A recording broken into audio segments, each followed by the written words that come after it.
We're here. Hello. Hello. Hello. La, la, la. From New Jersey. You look like you have a fan growing out of your head. Yeah, pretty much. It's been a good day for justice today. I assume that you have heard. You're going to have to be specific with me. Well, Justin Jones, that won so far, has been reinstated into the State House in Tennessee. We have a video that we will play, but it was, it was a circumstance that did not have to happen, but ultimately did happen. And I think in a way, the GOP really shot themselves in the foot by doing it. And hopefully that will be the case. The video was very telling in terms of watching Justin speak and watching the very disgruntled old men, not particularly caring for it. It's like, hey, come on, we're not supposed to be being paid attention to. And I think if there's anybody that can really speak to this, it is our wonderful special guest of the night. We've been obviously very happy to have on, because we know that when you are working on Capitol Hill, the schedule changes literally moment to moment. And at any given moment, you could be running around. So I'm not sure if Representative Crockett is going to be visible, but much like the time that we did have the pleasure of speaking with her when she was in the Texas House, she literally was running around, and this may be the same case here. But any thoughts before we bring in our wonderful? I think that it's extremely fortuitous that we can have her on, given that what just happened in Tennessee. It's like, this is somebody. Jasmine is somebody that led a walkout at her state house when she was in the state legislature, even though it was really not going with what they were supposed to do and fall in line with. And I just think that it's just we're still having this problem. Now it's just in Tennessee instead of Texas. But and I think ultimately these guys are going to both be back in there. And now they've just given them a bigger platform. That's what I think, which is good as far as I'm concerned. They did. And listen, whatever it's going to take for the youth to really be as engaged as they are, clearly the more opportunity you get from people like a Representative Jones in particular, who happens to be very unapologetic about how big of a Bernie supporter he was and is, and how he espouses those non-corporate populist leanings, henceforth basically having no fear in doing what he has done. And the fact that he not only was reinstated today in the Tennessee State House, he held a rally with thousands of people in order to really emphasize how significant this is. And I highly doubt any of those state house representatives would be able to do such a thing. They've just emboldened them and given them a bigger platform, which is, I think, I think it's going to, it's going the way it needs to go. But, when you see people that are young and Black and preaching things like working class solidarity, that's some scary stuff. That in the past, historically in this country, has not boded well especially for Black men that are leaders and charismatic and really understand that this is a poor people's movement. It is. So I think they're awesome. And we'll tackle it. Obviously, the Congresswoman's time is very precious, and we want to have her as long as we can. But there was a couple of statements that was made today by a couple of people that were from what I would consider the Beltway, alluding to this idea that, hey, things aren't so bad right now. And I'm thinking, what streets are you checking out? I'm not sure, because it's last I checked, it's stuff is getting pretty rough. But without further ado, she is an exceptional representative, not just because of the fact that she fights for her constituents, but because, very much like the two Justins in Tennessee, she has the courage to not only stand up to the GOP, but make them respect her for having the gall to do what she did, which was literally lead a walkout of the Texas Democratic Party. And at a time when you really need to have that fighting spirit if you're ever going to get anything accomplished. She was the representative at the State House of District 100 in the Lone Star State of Texas. She is now the congressional representative of Texas's 30th congressional district. Jasmine Crockett, welcome back to Generational Change. Hey, how are y'all? Hi. I wish I could say it's so good to see you, but I know that you're busy, and I so appreciate you coming back on here. I've always been a fan, and I do think it's very kind of telling that we're still having the same kind of nonsense in all these complete GOP-owned state houses. Yeah, no, first of all, it's great to see both of you because I can see you. I am running all around. We are on a 2-week work period. And so my first week, we visited any and everybody we could, it felt like. And I have to fly first thing in the morning. And so I'm actually like running around. So my apologies. But no, it was so triggering for me, everything that has been and is going on in Tennessee. You guys met me way before kind of the rest of the country met me. And, you know, one part of the story that really didn't start to get fleshed out until a little bit later was the fact that I was the only Black freshman, and I was the youngest state rep in the state of Texas, as well, youngest Black one at least. Let me say that, youngest Black one. And just the way that I was treated, being told that I was to be seen and not heard. I remember being on the back mic challenging one of the terrible bills, whether it was either open carry or it was the abortion ban when we at least still had Roe in place. And I was taunted at the back mic, and I was told all your bills are going to be killed. And so if they had the numbers, I'm sure that they would have kicked us out. I mean, they made sure that they put warrants out for our arrest because they were so dedicated to this idea of disenfranchising voters, specifically working class folk, Black folk, brown folk, and just the lower socioeconomic folk. They did not want them to have access to power and representation. And that's exactly what we see happening in these very red states. We know that we lost any semblance of parity when the Voting Rights Act was not reauthorized. We know that that allowed crazy states like Texas and Tennessee and Georgia to engage in gerrymandering on a whole other level, that allowed them to have super majorities. Even down there in Florida, there's a super majority. And I am so scared about literally Georgia and Florida were the first two states that came to mind when I thought, oh God, what are they going to do to those Democrats that dare to speak out and speak up for their constituents now that they've seen what Tennessee has done? But I think Tennessee is quickly recognizing that that may not have been the move. So I don't know if anybody else is going to follow suit. Yeah, well, it's not popular, clearly. It's not a popular thing to do. And again, you probably heard before you came on, like, I think it just makes them, louder and gives them a bigger platform. Oh yeah. I mean, no one knew who the Justins, I'm not going to say no one. I don't want to make it seem that way.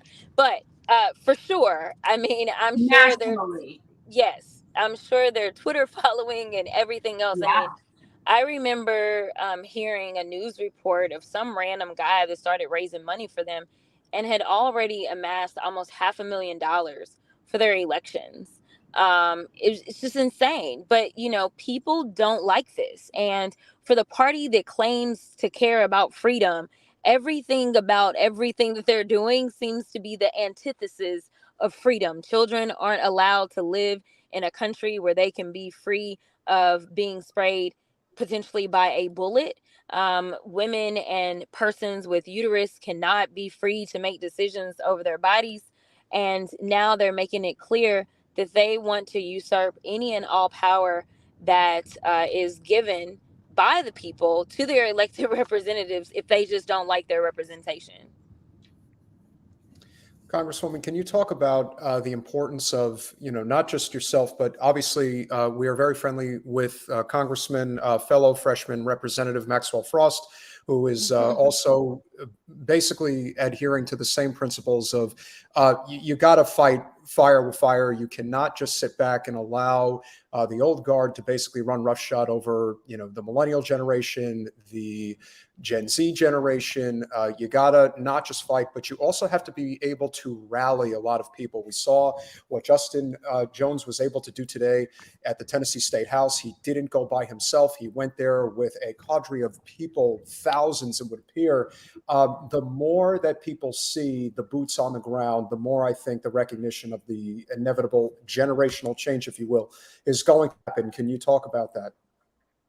Yeah, we are definitely seeing a shift. I love my class, so in love with my class, the best class in the history of the Congress. And I am not saying that because I'm biased. It is just facts.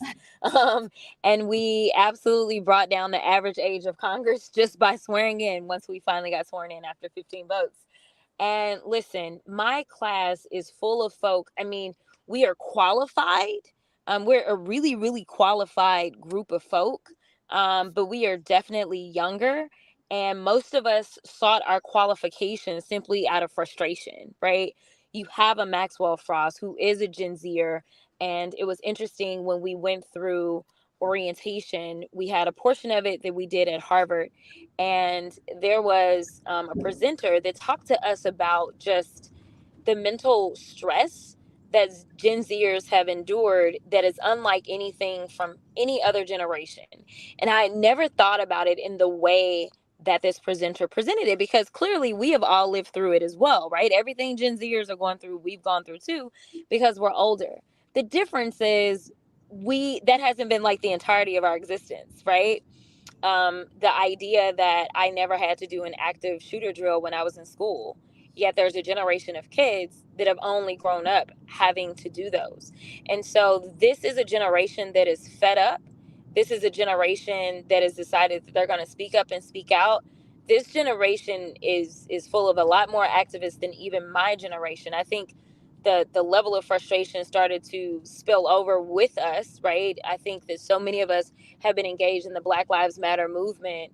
And really, that's where a lot of my activism came from as a civil rights lawyer, deciding that that was the space for me, as we were really seeing so much police brutality. But now, with all of the school shootings and this idea that, and I'm saying school shootings because those are the streets that a Maxwell Frost came from. But even when you think about what happened to these two Gen Zers in the Tennessee House, they dared to speak up, and both of them were activists, and their activism led them to decide that they needed to legislate. And I applaud them, because for some people, it is very difficult to make the connection. But I think that this current generation of activists understands that it's not good enough just to hit the streets. Now, we need to hit the streets, and we definitely are about that life, right? But understanding that we now have to take it a step further. And so I think that that's why it's easier for these types of legislators, younger activist legislators, to do an outside inside game, right? What they were able to do was bring more attention than they probably even imagined to this issue. But they had organized right there in Tennessee, right? They were in touch with those organizations. And so that's what I think you see a lot of us doing. As it relates to the old guard, I will tell you that even with my ascension, right, a historic ascension, it's never happened in the history of the state of Texas that you had a Black freshman legislator that ends up going to the U.S. House. But my predecessor, who at the age of 87 decided to retire, specifically said to me that it needs to be you, because it needs to be someone who has experience, but also someone who is younger and energetic. She really believed that. She said, I mean, there were a lot of older people that wanted to run. There were a lot of older people that did run in my race. But even she recognized that there's been a change in Congress, and we've got to get this younger energy in. And I think that some of the old guard is starting to see that. I really do feel blessed to have an opportunity to serve with a Steny Hoyer and to serve with a Nancy. But, they both stepped down from leadership. They had been in leadership for the House Democratic Caucus for years, right? And in their 80s, I'm anticipating that retirement is nearby, right? And so even they are saying it's time for new blood, because this fight looks a little different.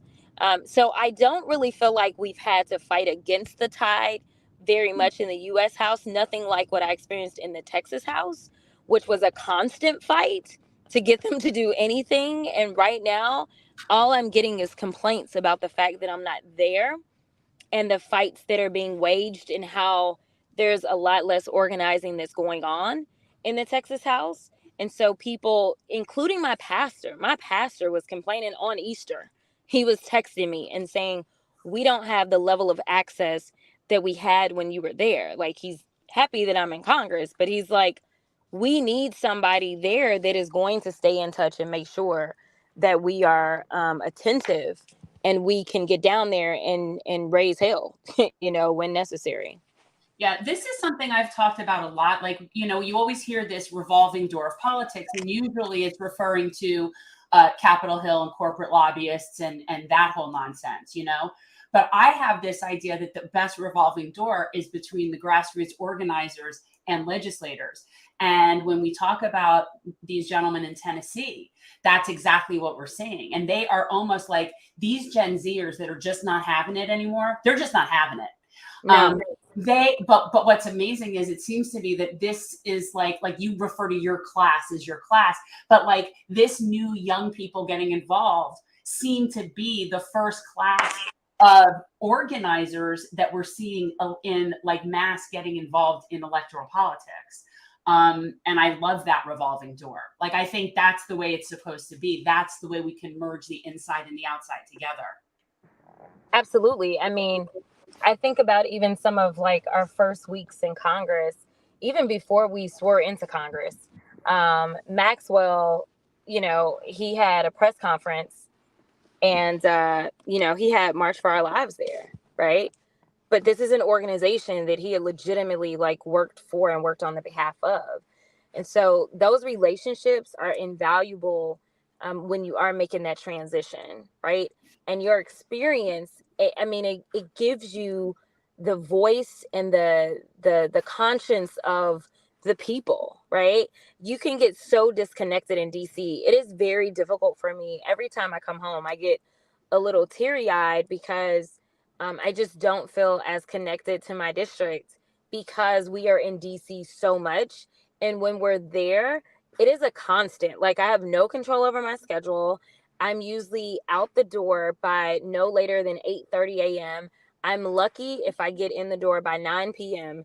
and I've got to get up and do it all over again. It is like every minute is slated. And usually there's not even a lunch that is slated on my calendar. And so when I get to come home, that's when I get re-energized because I only do this for the people at home. But it is very easy to get disconnected from them. And I get very concerned about, do they know that I'm working really hard? Like, do they realize that like I can't be home every day or can't be home every week? But when I come home and they're, we over communicate in my district simply because I want to make sure that they know I am working. You may not see me, but I am always thinking about you and I am always advocating for you and I am always working. I think that it shows in who you are and what you do, but just something I wanted to point out is that friend of ours, Sheila Sherfilis McCormick, one of the things that she has done that we thought was great, actually, we had thought about it campaign-wise, was she closed down one of her offices and instead now has a bus. And she uses the bus and has office hours in different locations. And just is able to really get around and be available to more people at better hours. You know what I mean? It was just really, and it's been very popular.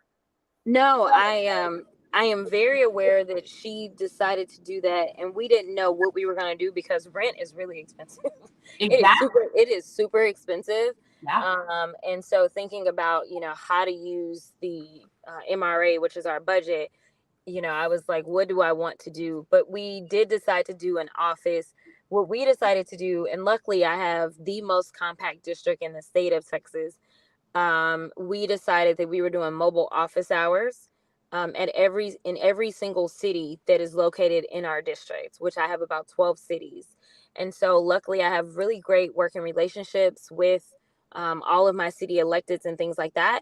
And so we do robocalls. We send out emails. And we basically tell whichever city that we're coming to the city, and they can go ahead and visit us for mobile office hours so that they're not only limited to showing up in our office. And people are liking it so far.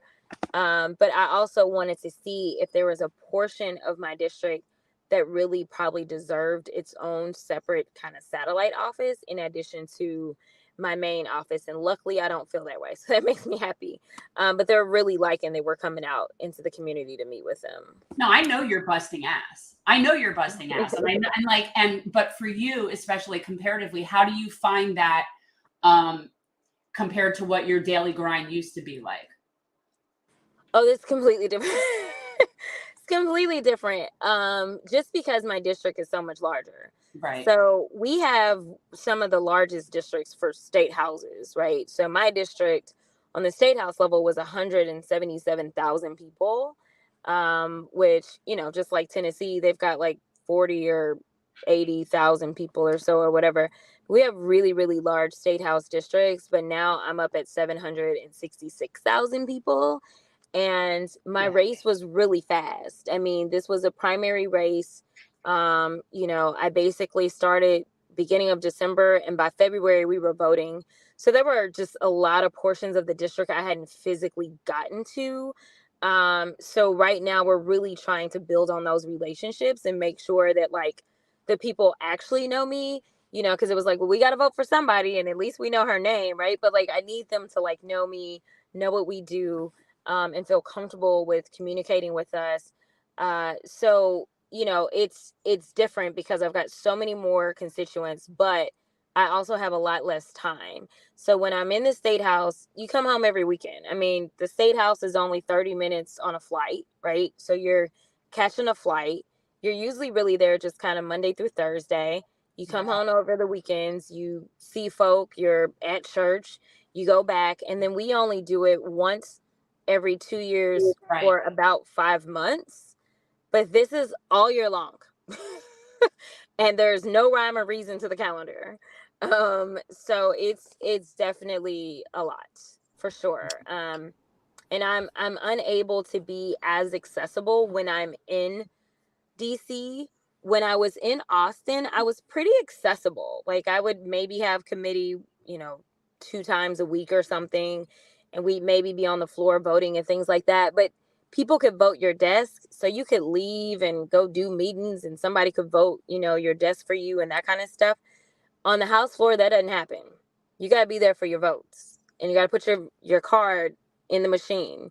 And it's like a whole thing. If like you gave your card to somebody, it's like a violation of the rules or something. And you could get in big trouble. So it's just really intense. And we're not in our committees either. I'm used to sitting in committee, but essentially your staff is watching the committee. So you're less inclined to really be able to know what all has happened, what all has been said, unless your staff is like kind of, you know, really giving you the highlights.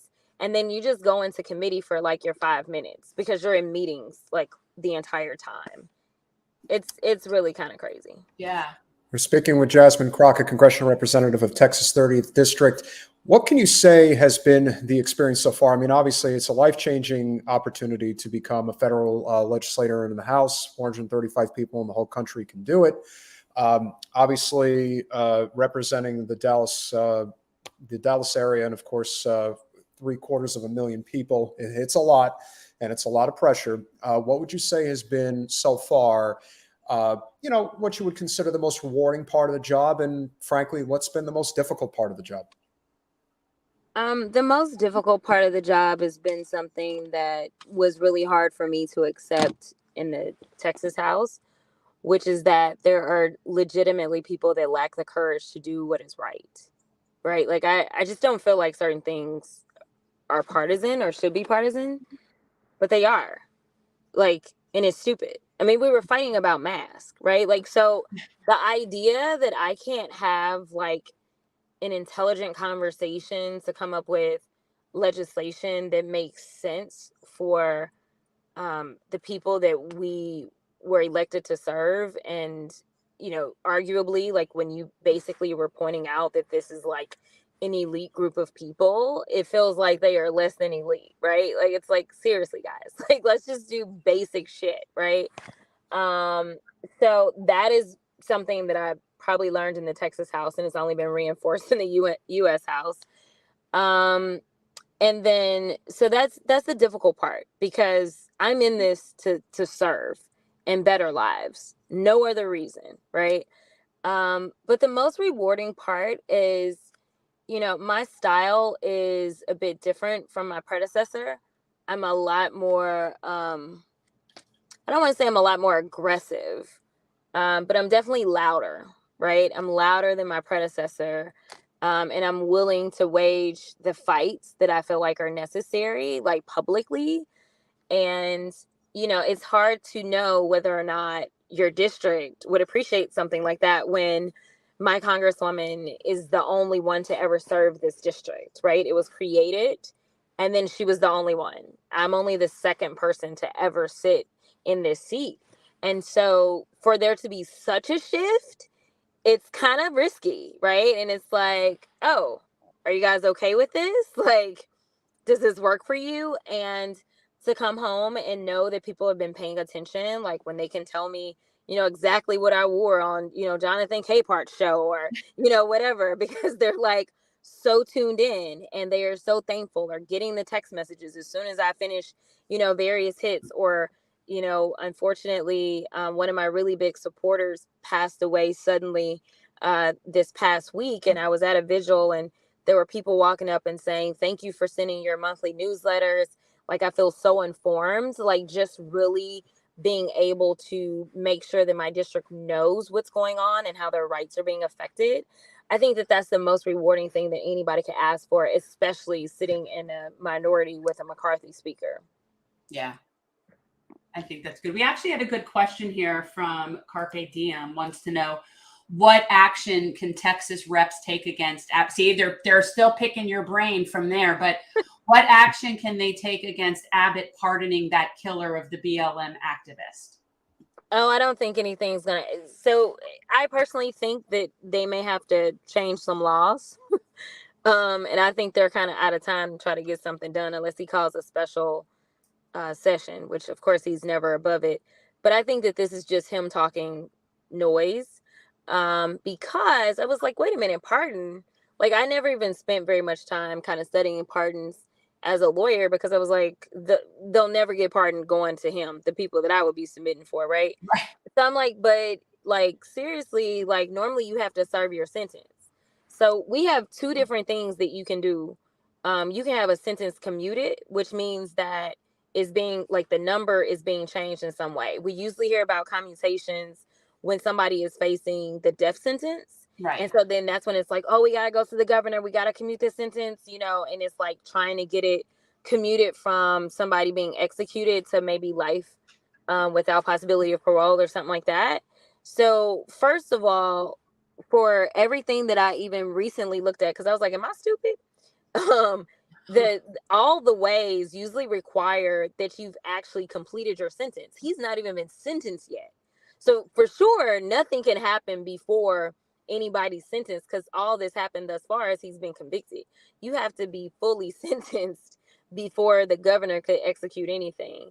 There is some kind of like exception, because all of this still has to go through parole and pardons, which of course he's the one that makes the appointments to the board. But normally what happens is people submit their applications to the board, and then the board makes a recommendation and sends it over to the governor. So this is kind of going backwards in the first place, where he's asking them to get things together. And I honestly don't know which route he's planning on taking. You can do like an actual innocence kind of sort of claim, where you can get like, it's not truly actual innocence, but like a judge, maybe the DA, like you have to have some judicial officers. So there's different ways to get a pardon. There's not really a clear way that I see right now, except for the fact that the governor is trying to be the one to induce the board to do it, which I think that the DA, which nobody in Austin likes Abbott, even though that's where he lives. So I fully anticipate that the DA would actually take the governor to court over it, and it would put the Supreme Court in a really unique situation. So it'll be interesting to see how it plays out, but the cards are not on his side right now as it relates to a pardon, because it's not just I do this myself, because that spits in the face of any semblance of justice. Well, we're not going to dive into the Clarence Thomas fiasco because that'll take way too much time. However, you are in the Lone Star State, and we would be amiss, especially with everything that's going on right now with a woman's right to choose. And obviously, you are probably very, very familiar with Judge Matt Kacsmaryk, who has gone out of his way to basically be the judge, jury, and executioner of the issue of whether or not a form of a morning after pill, mifepristone, is able to be utilized. And of course, he's trying to do his job on behalf of the conservative coalition to make sure that it isn't available. Can you talk about the importance? Again, there are a lot of things that are involved on Capitol Hill that don't really get enough attention, but I definitely think the appointment of judges is very critical, especially when it comes to issues of civil liberties of this magnitude.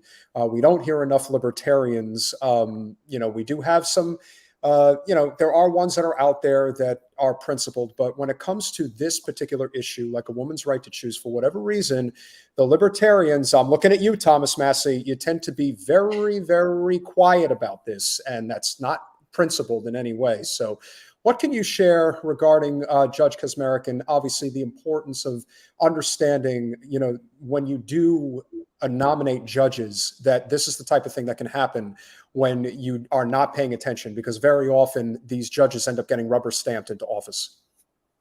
Yeah, it is quite frustrating. I was at a dinner. We actually went to Senator Warren's house, a group of us, probably about a month or so after we were sworn in. And, it was just like, Senator Warren is amazing, right? And essentially, she just wanted like a powwow and wanted us to kind of talk about, the things that were burning and concerning for us. And for me, as a lawyer, it is the judiciary. Like, that's just my natural inclination to go to that, and my concerns around that. And I was like, what's going on with the blue slips? I was like, what is happening? And so for your listeners, long story short, we've got, 38 House members in the state of Texas. We've got 2 senators, one that is better known than the other for not so good reasons, right? And essentially, with these judicial appointments, the senators can decide to blue slip somebody. So basically, leaving these appointments throughout the state vacant, right? Like, they don't, like, even though we have a Democratic Senate, we have a Democratic president, we are unable to move forward with nominations unless, say, the 2 senators, forget what the House says, unless the senators say you can go forward. And so what we have is, in states like Texas, where there's just Republicans, they block. And the blue slip, much like the filibuster, is a random tradition. And as far as I'm concerned, it is a relic of a tradition, right? It is something that is now only being used to hurt our democracy, to hurt like the foundations of everything that we allegedly are in this country. And there has to be people that will say, to hell with this, because if the shoe was on the other foot, y'all wouldn't give a damn about the traditions, right? So you have like, Democrats that want to be the statesmen, and then you have Republicans that are just radical, right? We saw this with Obama. We saw that we got cheated in the Supreme Court. We got cheated. And guess what happened? We ended up losing Roe, right? So like, I don't need to see any more of how this plays out. We need to fight fire with fire, and we're going to get more Looney Tunes like Kacsmaryk, right? Who's just out here not using any law degree that a law student wouldn't have given this opinion, right? Like, it is so jacked up and so ridiculous and so baseless, right? Like, it used to be when you walked into a courtroom, you would say, okay, now this is somebody that leans to the right. So you knew if it was something that was kind of in the middle, to expect them to go right. And if you walked into a Democrat and it was in the middle, to expect them to go to the left, right? But literally just creating shit out of nowhere and ignoring precedents, like what we saw to the Supreme Court, what we're seeing out of Kashmir, like this is where we are. So if we don't wake up and say, listen, they don't give a damn and we do, and we're going to fight like we do, then, I mean, we're going to continue to lose. We're going to continue to have rights eroded away at. And, you know, I don't really care if you're pro-life or not as relates to this most recent decision. Sooner or later, you may have a real problem depending on if this is upheld in any way. You know, I really want somebody to be outlandish and file, you know, a lawsuit in Amarillo in front of him for Viagra. I want to see him twist his way around this one, right? Like the FDA approval on it, and it's especially since we know that it's not as safe as the drug that he just decided he was going to unilaterally, with no experience, no nothing, ban, right? So I'm like, all right, let's make them show their hands. Like let's do to them what they doing to us. And let's see how this plays out, right? It's very frustrating to be a younger woman and live in what's supposed to be the land of the free, and every which way I turn, either because of my skin color or because literally things that just make me who I am because it's how I was born. I was born Black and I was born as a woman. And the fact that things that are innate to who I am are up for grabs as a game, right? Like it is problematic to me. It is distressing to me, and if it's distressing to me, I know that it's distressing to so many others. We're speaking with Congressional Representative Jasmine Crockett of Texas's 30th District. Jen, you had a thought? You were no, I mean, I'm just looking at some people's questions in the chat. I think that yeah. One of the things that obviously, you know where we're at regarding our progressive bona fides, and, where a lot of people are feeling on the outside looking in that, there's really nothing getting done. The progressives in the House especially are not really doing anything in terms of taking really hardline initiatives on anything. Can you just talk about what it takes in this current state of where the party is? Because if we're going to be completely honest, in terms of the people that are really willing to fight, the people that are willing to really make a difference, and you are one of those leaders, we're very friendly with Nina Turner. We would love to have had her in there as well. What it means right now to have maybe, if we're being honest, about 15 to 20 out of 200 plus representatives that really are on the side of the people in terms of the fight, and what it means to continue to build those numbers, even though it takes time. Obviously, you're in there. Your friend Greg Kazar is in there. And there's going to be a lot of others that potentially can join in the near future. Summer Lee is a real firebrand out in Pittsburgh. The opportunity to bring in more of these representatives who are not bought and paid for by corporate special interests, that are going to create louder and louder voices, especially with the likes of what Justin Jones and Justin Pearson just did. Can you talk about what that's like? Because people are obviously desperate and they really want to see some fight, if you will. Talk about just the importance of keeping the faith and recognizing that this is a process that takes time, but that you guys are definitely forming the necessary coalitions that in time will produce the type of results that people really want to see on the outside. Yeah, no, I mean, you just rattled off so many names, right? Once again, why I have the coolest class ever. You do have a good class. I mean, you just rattled off so many names. I think with every wave of members, it's only getting better, right? It's only getting better. I mean, even some of the rock stars like Marie Perez, who was on no one's radar and ends up flipping a Trump +4 seat, is arguably, I think she's the only mechanic in Congress. She's definitely the only female mechanic in Congress, right? And so, like, I think that the Republicans are doing more to help the movement than anybody. Honestly, I mean, they are exciting and animating a base. There are people that are getting involved in politics that could never, ever care less about it. And so, what I got to say is that, all powers to the people. That is just what this is.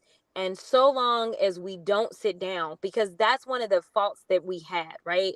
Like, Democrats are very good at like relaxing. Like, oh, we won this one thing and then chill out, right? Like, there's a failure to continually organize year round. There's a failure to continually engage all the time, right? Like, honestly, there's been terrible legislation coming through all these state houses for a very long time, right?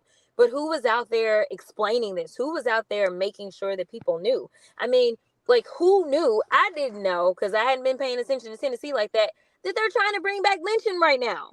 Tennessee wants to bring back lynching. Like, this is what is going on, right? Like, these crazy state houses, like, have some of the most ridiculous shit. Like, Texas has decided that, like, Asians shouldn't be allowed to buy land. I'm like, I don't understand how y'all gonna do that, but they gonna try, and they're gonna send it to this racist Supreme Court that we have, right? Like, we have crazy things that are popping off, and obviously we constantly hearing about what y'all got going on in Florida, but like, no one typically pays attention to the state houses. And so the thing is, I think the more that we talk about the state houses, because it's always been Congress, right? It's kind of like it's always been the presidency. But now we know we've got some batshit, like, crazy governors, Florida, Texas. There was one other I was thinking. Oh, yeah, Georgia. Jesus Christ. I mean, like, we've got all these terrible, like, governors, right? And people are starting to realize how bad some of these governors are. They're starting to realize how crazy some of these state houses are. And so I think the more that we wake people up, even though the Republicans are trying to do the whole anti-woke thing, I think that they are doing the best thing that we could ever have, because it's one thing for me to say, oh, you need to go vote. It's another thing where I'm like, yeah, so, if you get raped, just get ready to be a mama and hope there's no complications. Good luck, right? Like, that's crazy. Yeah. Or but like, we know, right? Like, we know that as people that have done, I don't know, like, if you've ever done the Jane Roe cases at all in Texas. But when I was in San Antonio, that was something that I worked on. And the truth is even though access to abortion technically was legal, it was almost impossible for people to come by. It, like, only existed in a couple of places. So, like, reproductive and abortion access has always been hard to come by for poor, marginalized people. And so to a lot of people, these things are, it's pouring gasoline on the fire, but they've already had not good access and manipulation from those faux clinics and, all of that crap that people get in places like Texas and Florida. No, you're right. But, like, then they were at least, like, pretending, right? Yes. Like, they were defunding Planned Parenthood, right? Like, writing legislation like, oh, this kind of clinic can't get this kind of money if they do this or that over there. And so then they have to shutter locations, right? Making it virtually impossible to find a location because financially they just cannot survive, even though an organization like Planned Parenthood was doing a lot more than abortions, right? Yeah. And providing for overall reproductive health.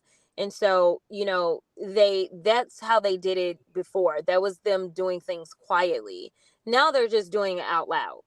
That's the difference. It's very out loud. It's very in your face.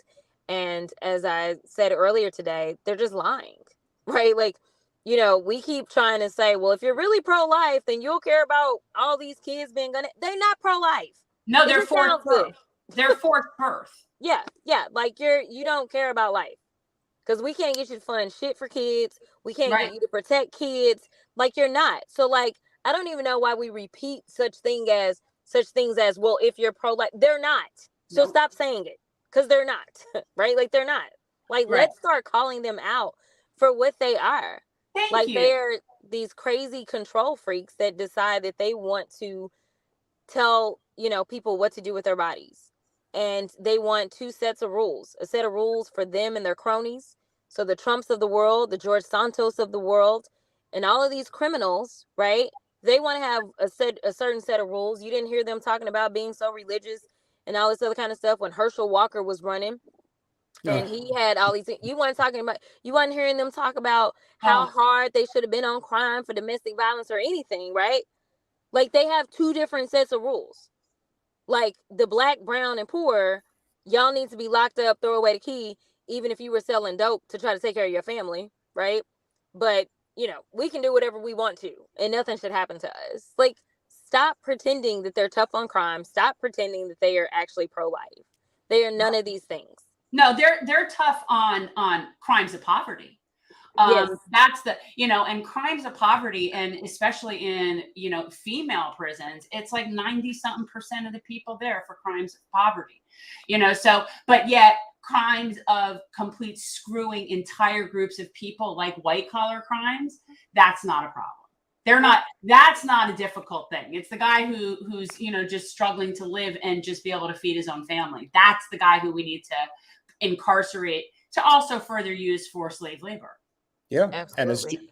And as Jen and I have been talking about over the past plus week, with obviously, you know, Trump dominating the headlines, bottom line is, regardless of whether or not you think the charges against him are frivolous, whatever, the bottom line is, way too many people at that level in white collar America that have been able to get away with way too much for way too long.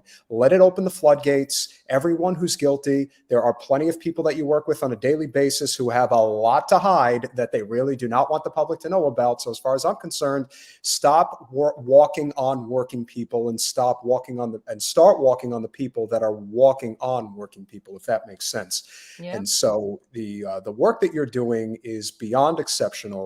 And obviously, we are grateful for you coming on this evening. But we do have one final question we want to ask, because I do think that this is very important as it relates to you personally.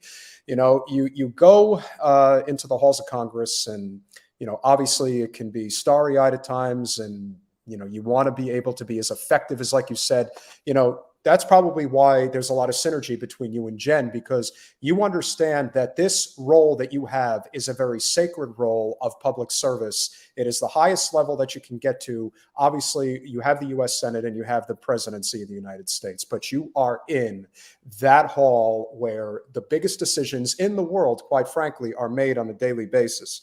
So let's just say, for the sake of argument, we know it's not the case, although I would definitely be advocating for you in particular to run against Senator Cruz in 2024. I know that's not going to happen, but maybe sometime down the road. Nevertheless, yeah, let's just assume, for the sake of argument, you have 2 years, and that's all you're going to have in the halls of Congress. What would be the one thing you would want to accomplish, whether through amendment or an actual bill, that if you could make happen in the next 2 years, what would that be?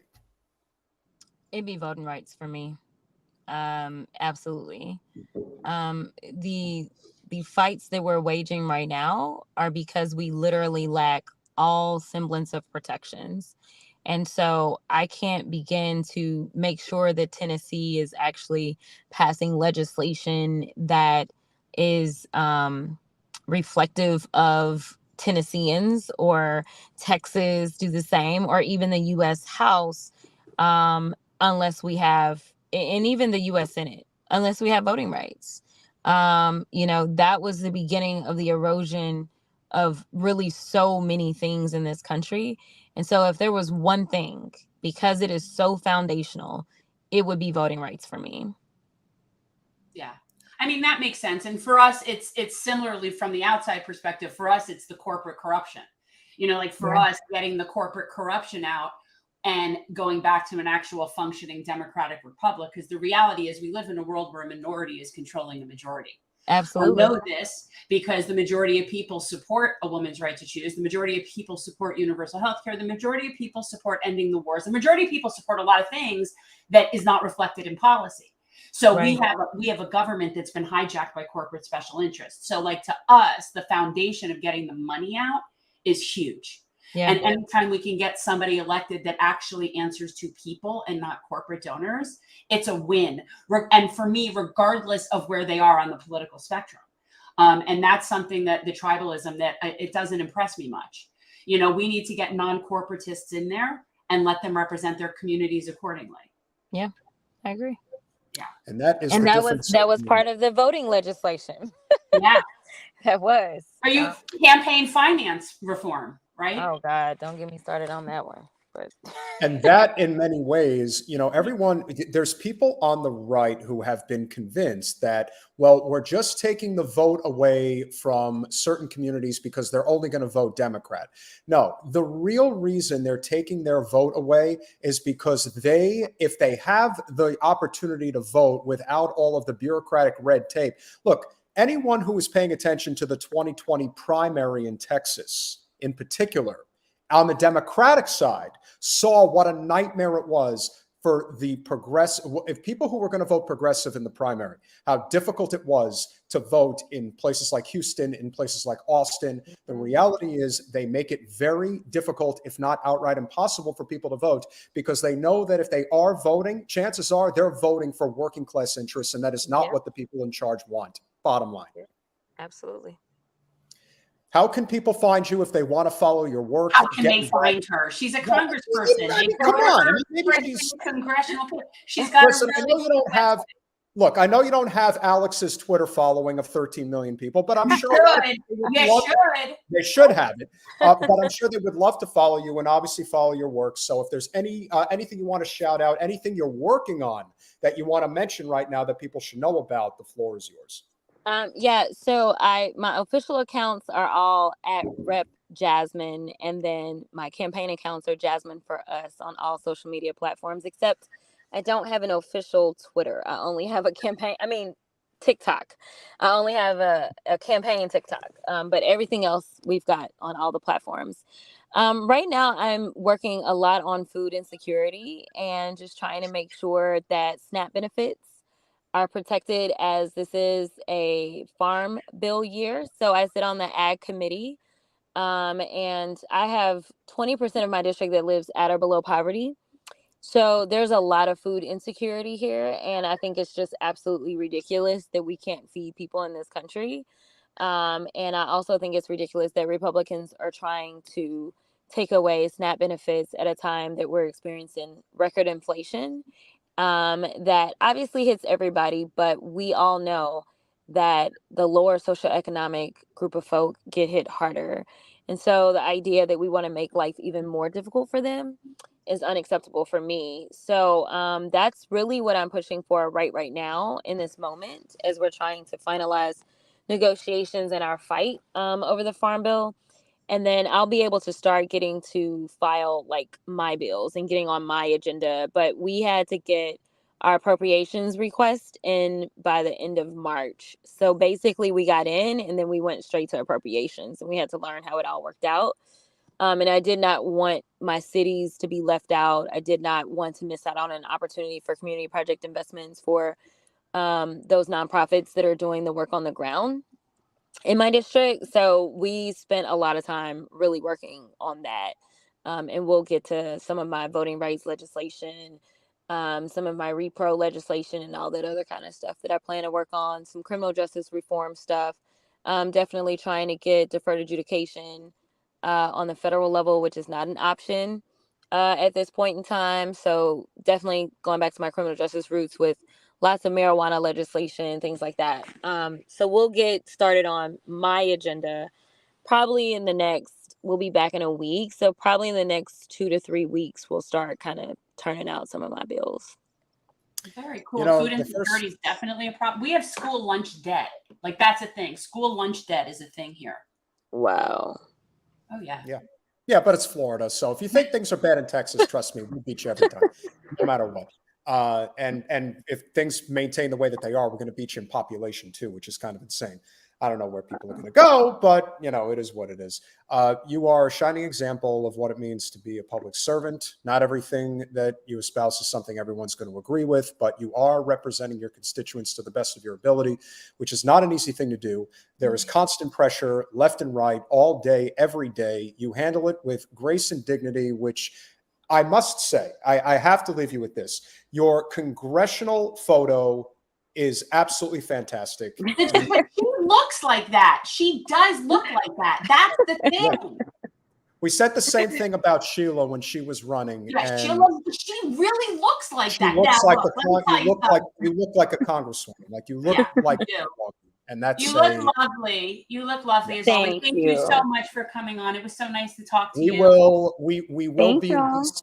Yep, we will be in DC May 2nd through May 4th. If you happen to be in town, we would love to say hello. We are out. We're out. The only week we're out is the first week of it's your freedom. May. And so we actually have a Elect Democratic Women's Caucus event in another city. So I'll be with the other women of the caucus. That's nice. Well, we will miss you. Thank you for coming on so much, Congresswoman. Absolutely. Talk to y'all later. All right. Bye. Bye. That was a great conversation. Yeah. So guys, you know what?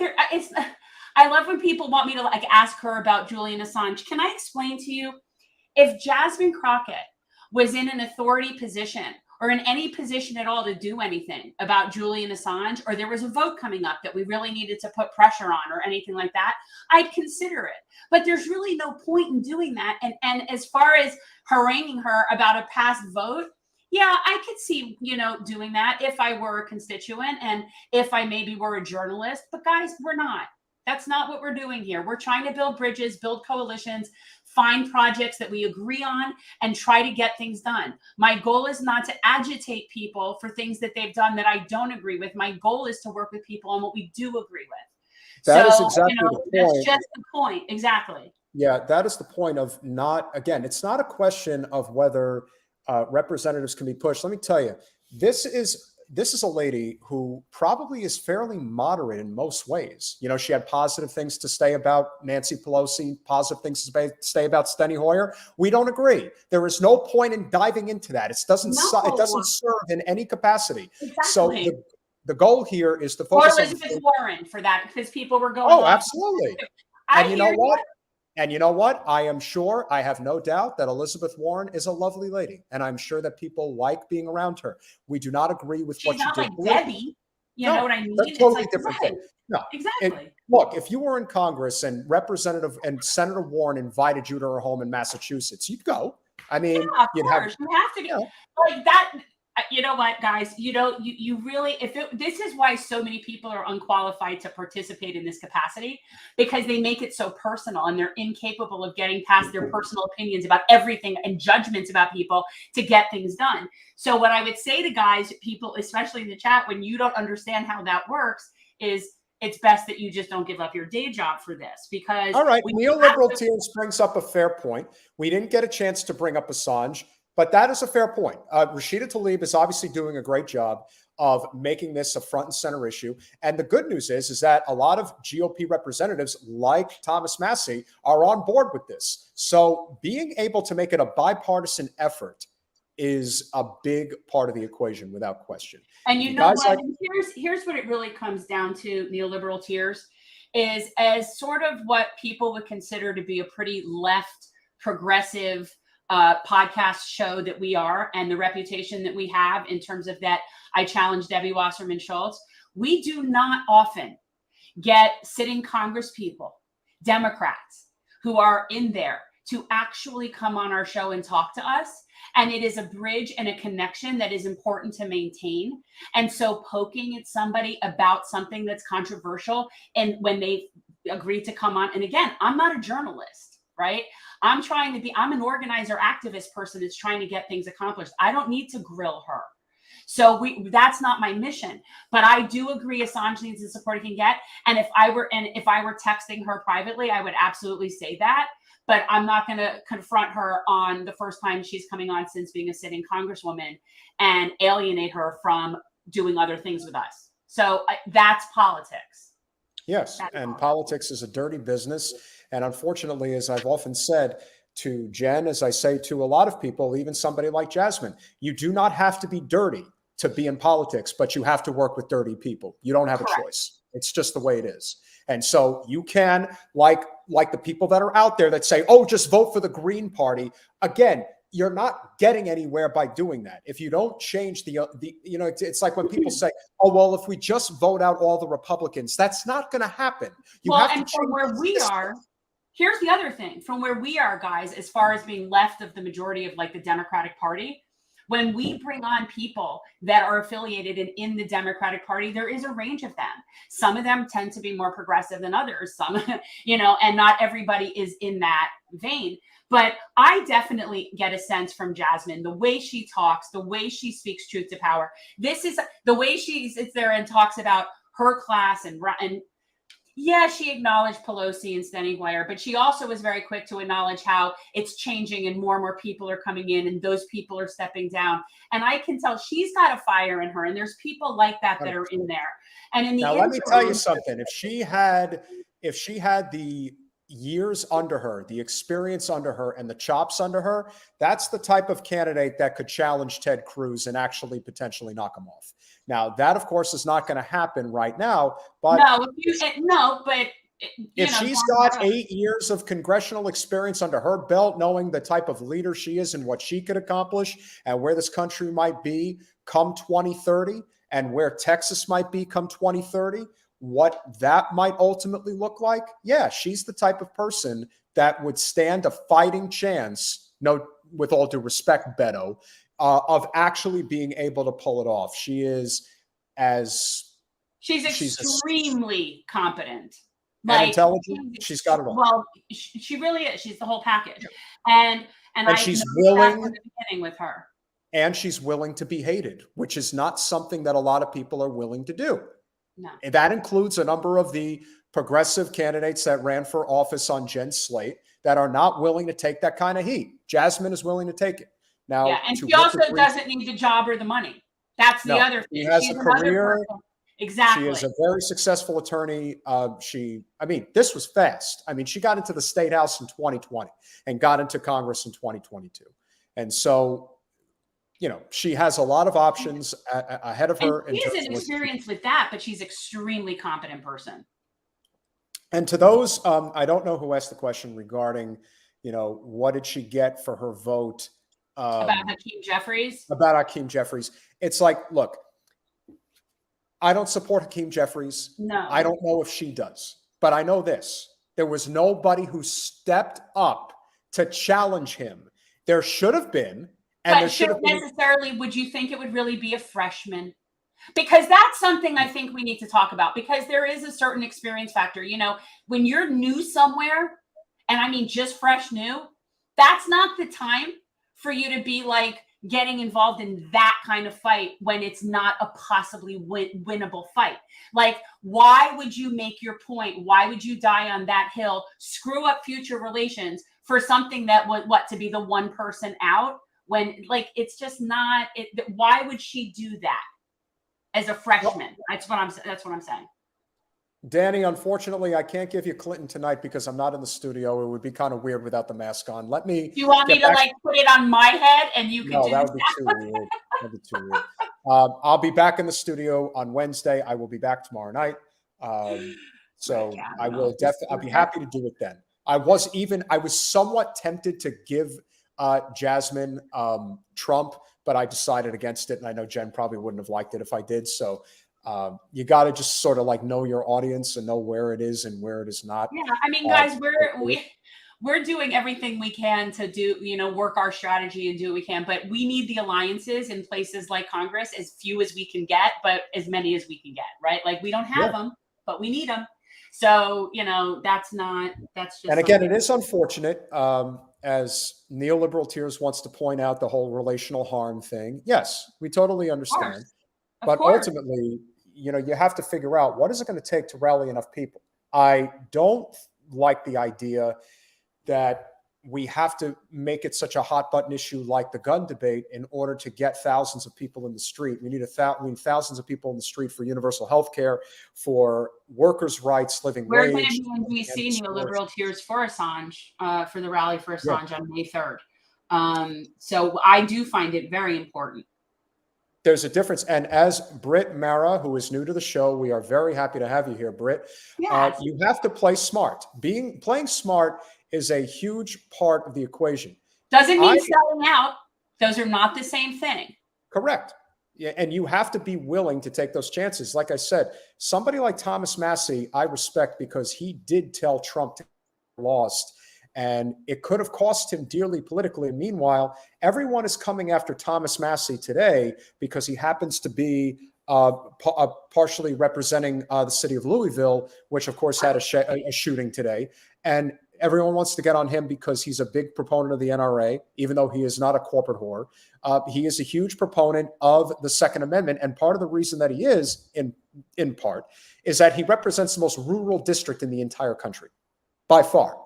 Kentucky's 4th district, if you look at it on the map, in terms of how many people are there, how much space there is, how much. Can we please, though, argue, or I would at least like to argue, that being a supporter of the Second Amendment and being in cahoots with the NRA are two completely different things. Oh, so the fact that he likes the Second Amendment and supports gun ownership in a rural community, that doesn't bother me.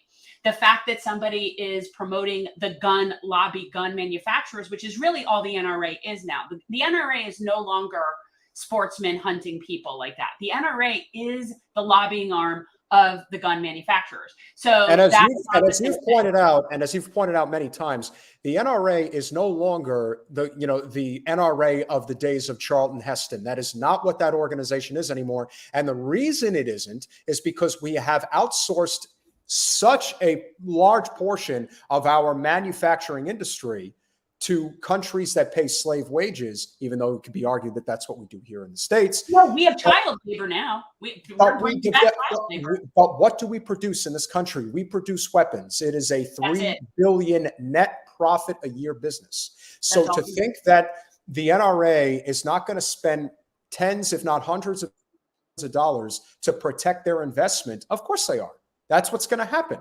Now, granted, I do believe that one of the biggest reasons that these shootings, now granted, shootings happen all the time, but they're being highlighted on network news and all of that for obvious reasons. But the fact is, our society is breaking down. It is. Well, and that's really what the problem is. The problem isn't the guns. The problem is that you've got very desperate people, and we don't have health care. Which of course we don't have mental health care. And we have a for shit education system. Yep. And all of our money goes to kill people in other places. And, that's the problem. We don't have normal priorities. We have. And I really wish more people would be more open-minded about the things that are really defining the difference between, having nuance is key. If you guys like our nuance, in particular, since we have the opportunity to speak, and what I am going to ask, I wasn't going to ask her live, but I'll ask her team.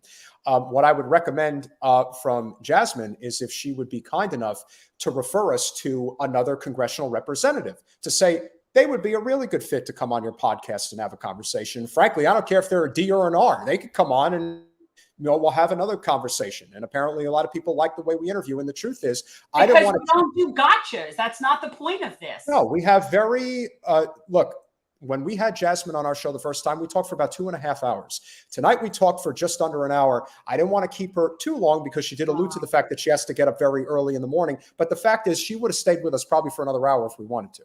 She's busting ass. That I know. She's busting 100%. ass. She's always working.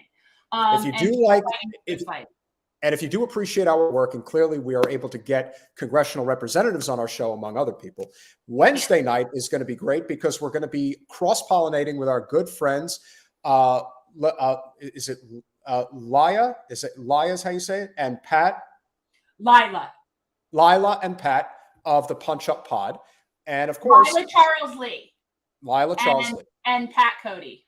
Yes. Pat Cody's going to we're going to have a very interesting conversation with Pat Cody because he's been getting into it with Jimmy's people lately regarding the vaccine and stuff. And he's been, Pat Cody is no one to mess with. He's like a football player. He's like that big.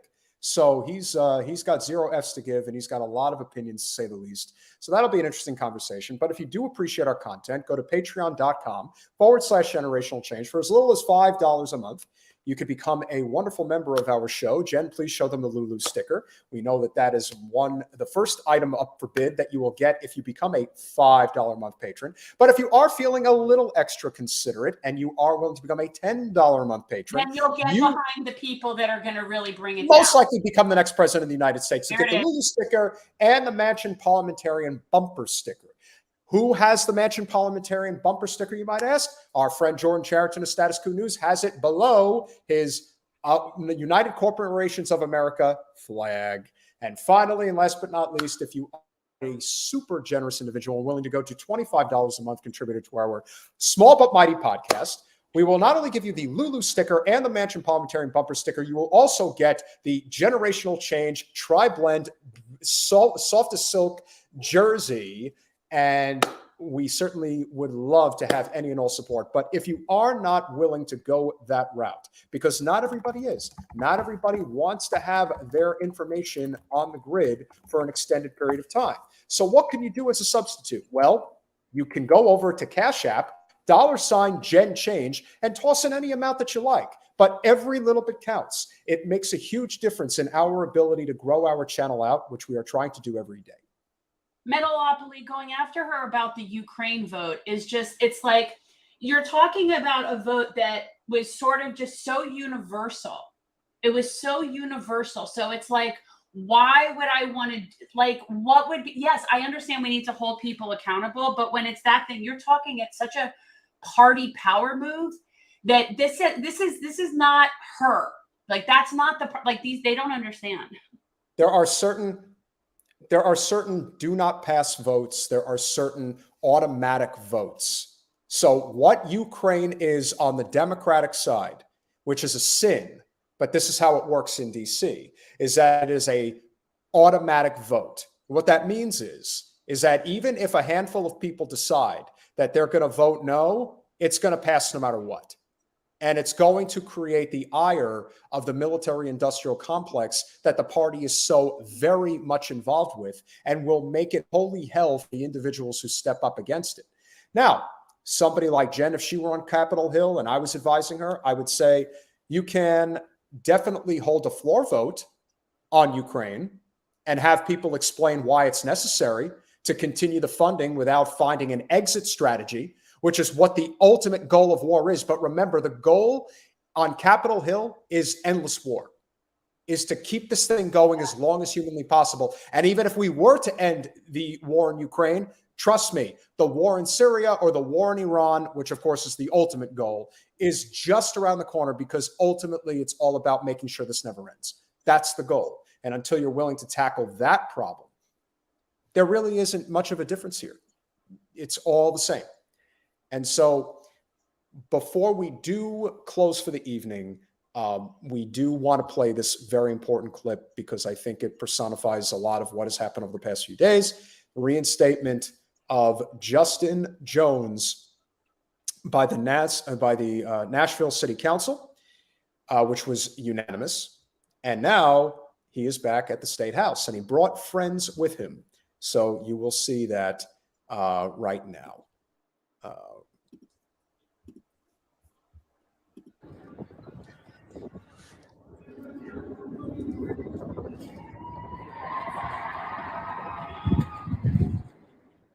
Representative Jones.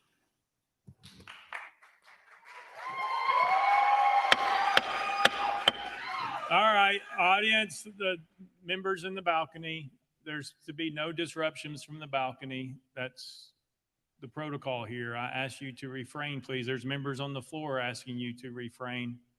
Please refrain from disrupting the proceedings. Thank you. Representative Jones. Thank you. Mr. Speaker, I want to welcome the people back to the people's house. I want to welcome democracy back to the people's house. That on last Thursday, members of this body tried to crucify democracy, but today we stand as a witness of a resurrection of a movement of a multiracial democracy, that no unjust decision will stand. And that this represents the point that there comes a time where time itself is ready for a change, that time has come back here in Nashville, Tennessee. That truth crushed to the ground will rise again, that what you intend for evil can be used for good, to restore the heart of democracy in our state.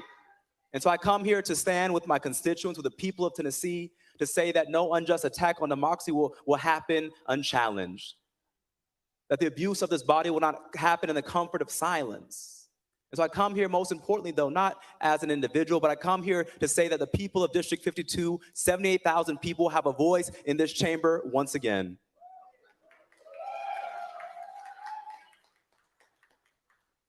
I'm hopeful for the days ahead for Tennessee, not because of the actions of this body, but because of the actions of the people out there and the thousands gathered outside this chamber right now who are calling for something better, who responded to your attacks on democracy with an attack of a mass movement for social justice and racial justice and economic justice to restore the heart of our state. And so I want to thank you all, not for what you did, but for awakening the people of this state, particularly the young people. Thank you for reminding us that the struggle for justice is fought and won in every generation. And so the people of Tennessee, I stand with you. We will continue to be your voice here. And no expulsion, no attempt to silence us will stop us, but it'll only galvanize and strengthen our movement. And we continue to show up in the people's house. Power to the people. All right, that's out of order. That's the second time. One more time. And unfortunately, I will not be able to determine who is yelling during the proceedings, so I would have to clear the whole thing out. So for the third time, please refrain from disrupting the proceedings. Thank you. Welcome and honoring. Yeah, he's a little pissed off, to say the least. Than them. It's great. This is what happened. That's what generational change looks like. That's progress right there. You're watching it in real time. That's what we're seeing. So, yeah, and just the reaction from the two representatives that had to sit by him and didn't seem too pleased with the idea of, you know, him speaking. And again, he does stand out. You know, he's not just, you know, a person of color. He's somebody who clearly has what appears to be sort of like a radical streak to him. Like he's somebody who's willing to get on the bullhorn, you know, and that for Columbia society, liberal and conservative, they don't like that stuff. They're like, I didn't go to the finest schools and go to the finest, you know, private clubs and stuff to allow the help, if you will, into our chambers. You guys are not welcome here, and we'll do everything in our power to kick you out. That's kind of what it seems like to me. Well, it's not that they're black; it's that they're uppity. That's the thing. They're all, you know, stating things and calling shit out and talking about marginalized people and speaking truth to power, and that is the problem. Now, the fact that they got let go, that's because they're black, but that's not the reason that they're threatening. That's not the reason that they're scared of them. Of that's course. My point. Everyone thinks it's this black-white thing. Now, don't get me wrong. This is Tennessee, and I know Tennessee pretty well. And I can tell you that Tennessee, especially East Tennessee, has the type of backwards, you know, deep South, deep-seated racism that exists in Alabama, Mississippi, Louisiana, South Carolina, Georgia, and North Florida. It is still alive and well. It exists. It is not dead. Is it what it once was? Not even close. In fact, it's a fraction of what it once was. But what you have to remember is that when you're really starting to lose control, the moves that people will make that seem as undemocratic as anything is because it's like a dying wish. It's like their last opportunity to maintain whatever fiefdom that they have. And that is true of just about anybody in the political sphere. It's just what it is.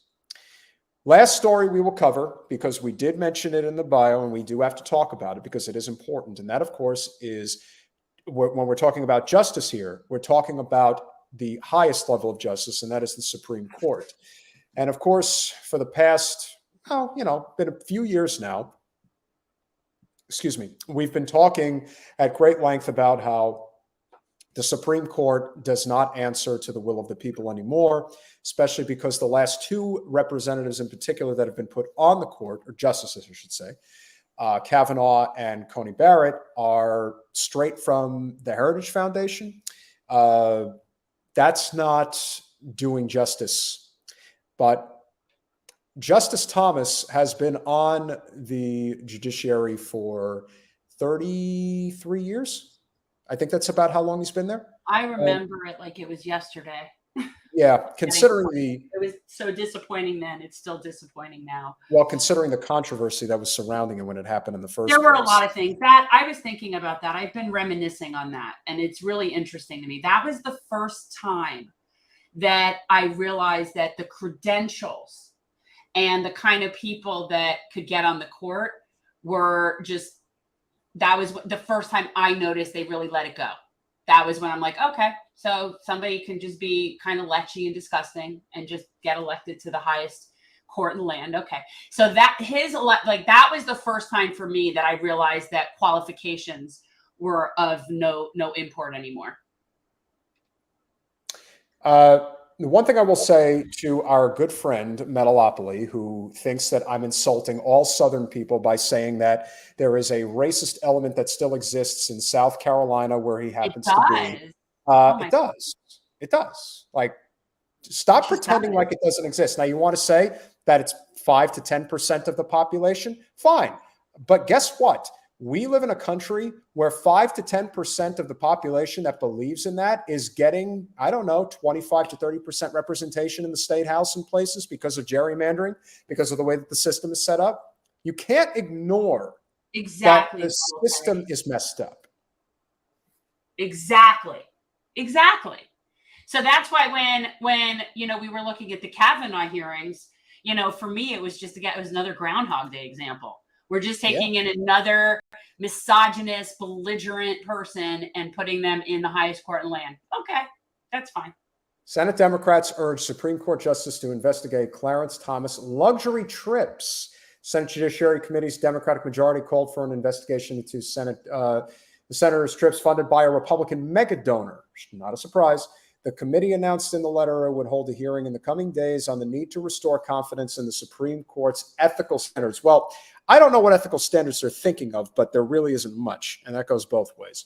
The Democrats also warned that they would consider legislation to resolve the issue if the High Court does not do so on its own. The Senate Judiciary Committee's Democratic majority called for the investigation. Chief Justice Roberts should immediately open a probe into how much conduct could take place on his watch. Dick Durbin of Illinois, who's another political lifer, but, if it's going against the other team, he'll step in and do what he has to do.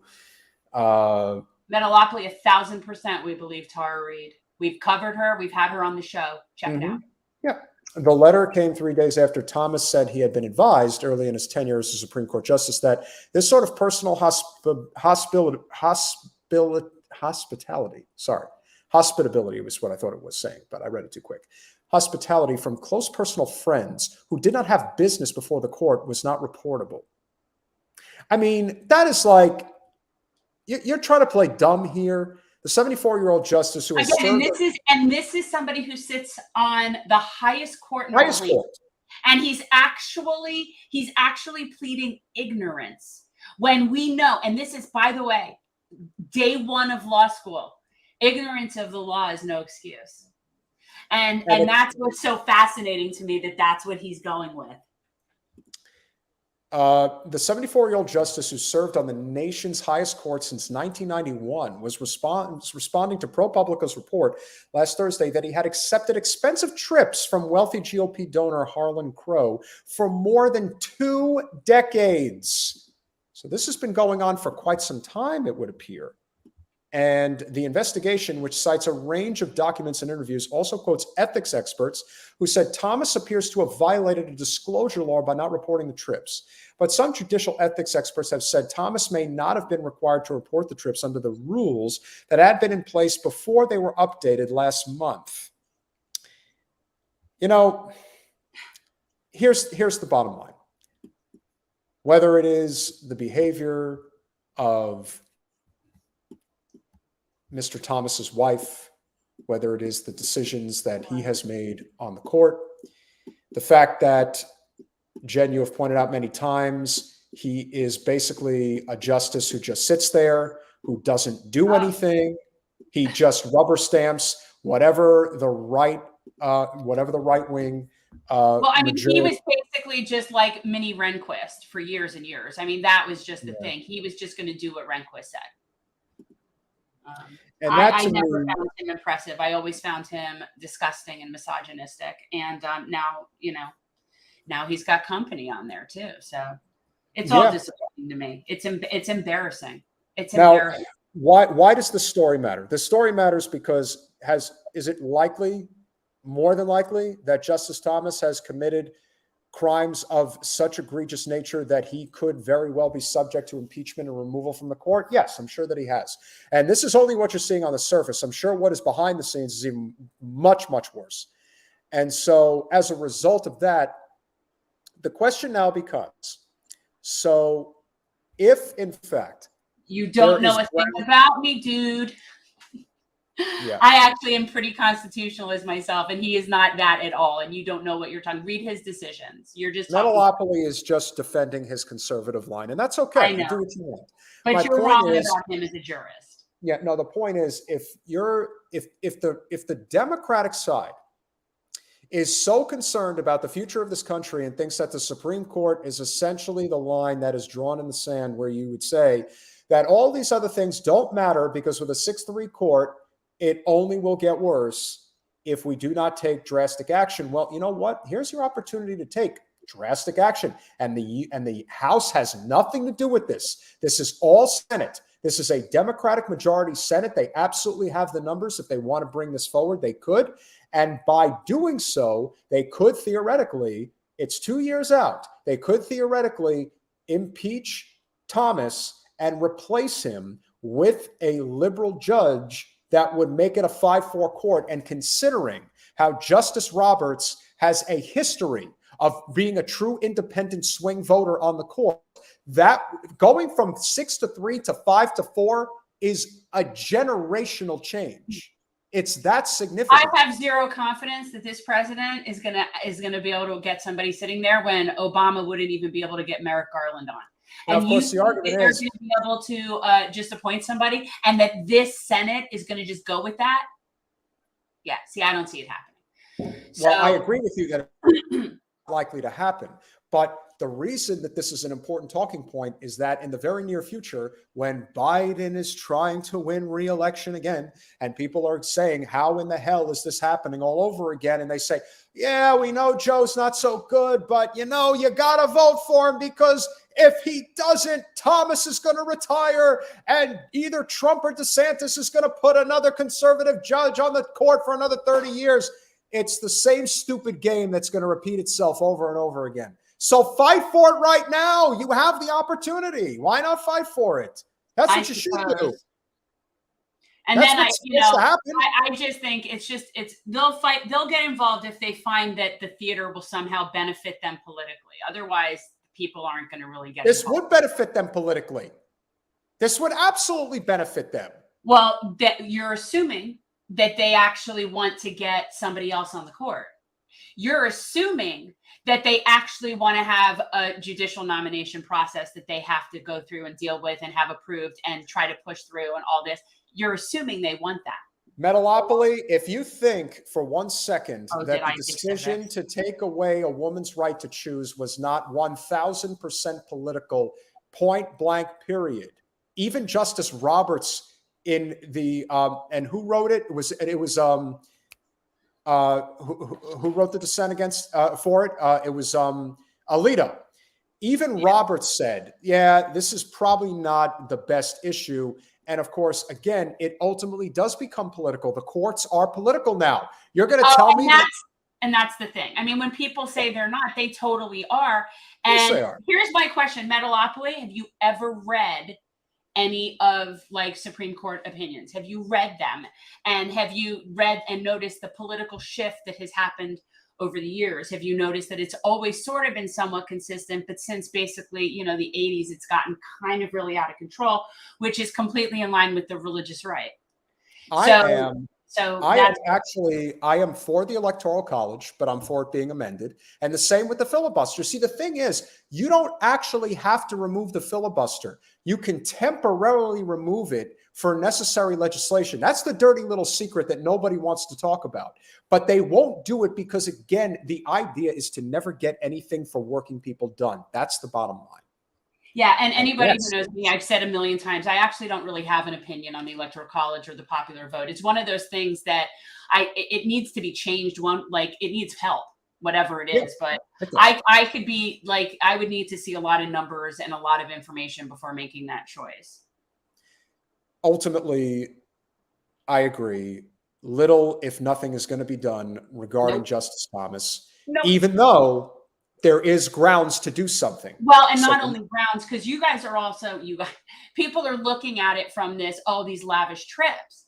And I think some of that stuff will be seen as somewhat discretionary and subjective and all that. But the bottom line is, my understanding, and this was something that Bo did a piece on, is that just by flying on certain aircraft, just his being on certain aircraft is a violation based on like private ownership. I mean, there's actually specifically a rule about the aircraft.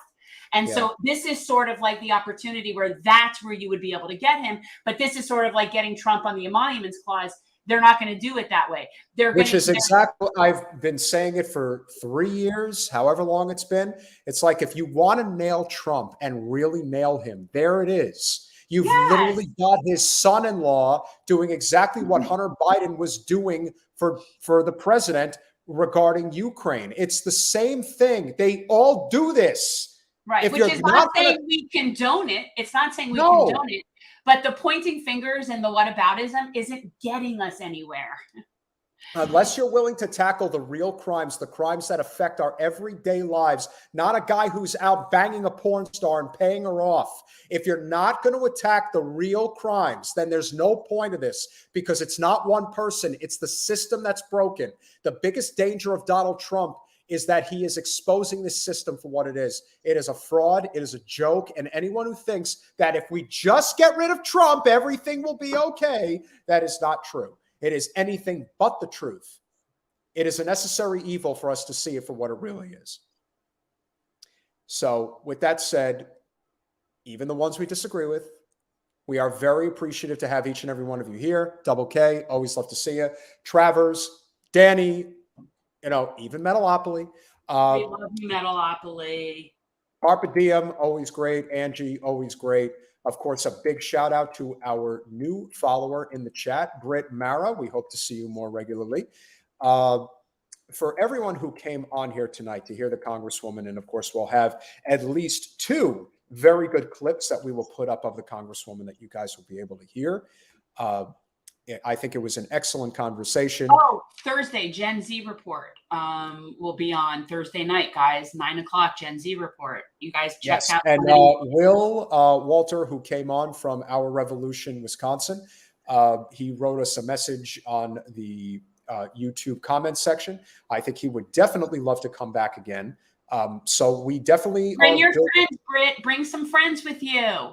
Yes, bring a bench. We're building this bench where I think it would probably, to be honest, if we had a bench of like 10 to 15 people that could come on at any one time, that would probably make it a lot easier for a lot of them to be you're Black and you support impeachment of Clarence Thomas. Well, that's just against type, isn't it? You're saying that Black people aren't a giant monolith of belief. Bea Costa, great to see you on the podcast tonight. Negrani, great to see you. Double K, did you know she was the rep in the legislator in Texas that led the walkout?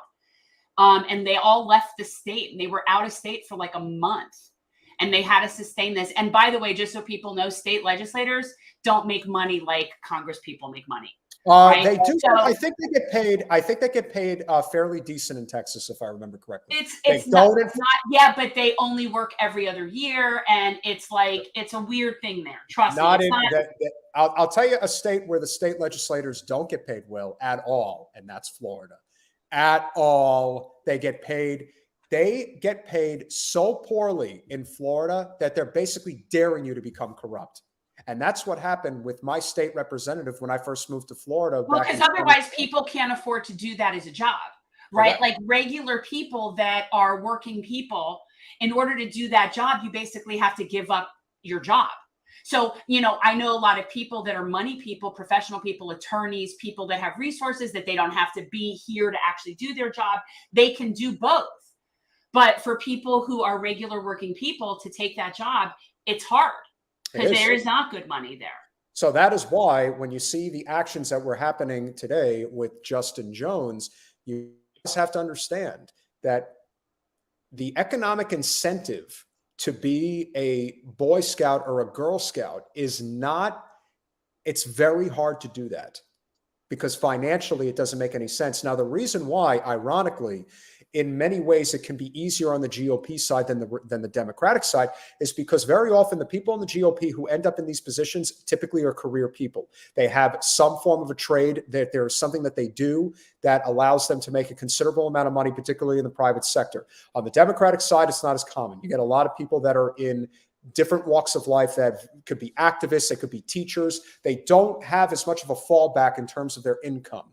So that is something that we need to change. And that is something that, if we advocate for correctly, could actually make a huge difference in the future. But remember, on Wednesday night, remember, we are live Wednesdays at 9 p.m. Eastern Standard Time.